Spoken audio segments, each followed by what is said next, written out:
بسم اللہ الرحمن الرحیم۔ السلام علیکم ورحمۃ اللہ وبرکاتہ۔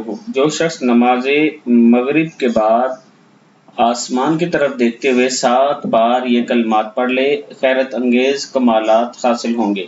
نماز مغرب کے بعد آپ نے آسمان کی طرف دیکھنا ہے اور 7 مرتبہ 7 ٹائم یہ کلمات آپ نے پڑھنے ہیں۔ کلمات کیا ہے؟ بسم اللہ الرحمن الرحیم۔ یا واسع المغفرۃ ربنا ما خلقت هذا باطلا سبحانک فقنا عذاب النار۔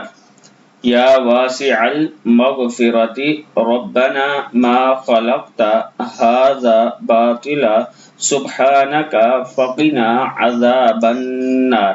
صرف 7 مرتبہ آپ نے یہ عمل کرنا ہے اور اللہ کے حضور دعا کرنی ہے۔ اللہ سے جو مانگنا ہے وہ مانگے، اللہ تعالیٰ عطا کرنے والا ہے۔